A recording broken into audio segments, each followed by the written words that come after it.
আসসালামু আলাইকুম বন্ধুরা, কেমন আছেন সবাই? রোকসানাস ব্লগে আপনাদেরকে স্বাগতম। আজকে নতুন একটি রেসিপি নিয়ে চলে এসেছি আপনাদের সামনে।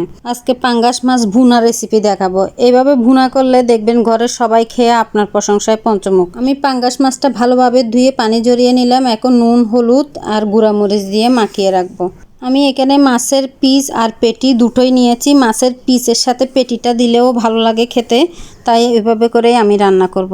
নুন হলুদ মাখিয়ে রাখা মাছগুলো আমি এখন একটু ভেজে নিব। চুলায় একটা ফ্রাই প্যান বসিয়ে দিলাম। ফ্রাই প্যানে পরিমাণ মতো তেল দিয়ে আমি মাছগুলো ভেজে নিব। মাছগুলো একটু কড়া করে ভাজবো, বেশি কড়া না, মিডিয়াম কড়া করে ভেজে নিব। আমার সবগুলা মাছ ভাজা শেষ হয়ে গেছে। এখন আমি মাছগুলা চুলার থেকে নামিয়ে একটু ঠান্ডা করে নিব।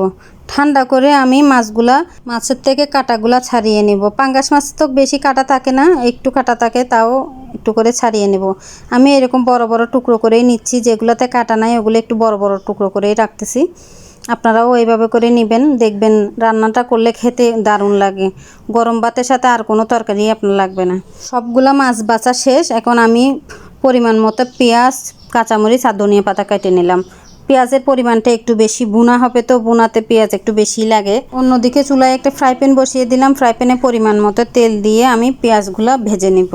তেলের পরিমাণটা একটু কমই দিলাম, কারণ পাঙ্গাস মাছের যে পেটিগুলো নিয়েছিলাম আমি, ওখানে তেল আছে, তাই আমি তেলটা বেশি দিব না।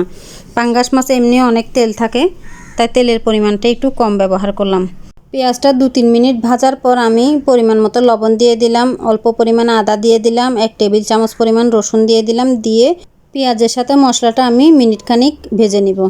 মিনিট খানিক ভাজার পর আমি পরিমাণ মতো একটু হলুদের গুঁড়া দিয়ে দিলাম, 1 টেবিল চামচ পরিমাণে মরিচের গুঁড়া দিয়ে দিলাম। মরিচের গুঁড়ার পরিমাণ একটু বেশি, এটা ঝাল কম, তাই একটু বেশি পরিমাণেই দিলাম, আপনারা বুঝে দিবেন।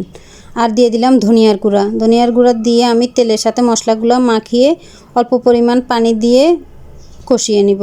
মশলার গন্ধ যেন না থাকে, ওভাবে করে কষিয়ে নিলাম।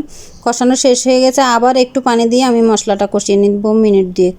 মশলাটা কষানোর পর এখন আমি মাছগুলা দিয়ে সবগুলো মশলার সাথে মাছগুলা ভালোভাবে মিশিয়ে নিব। মিশানো হয়ে গেলে আমি 3-4 মিনিট এভাবে করেই রান্না করে নিব এগুলা।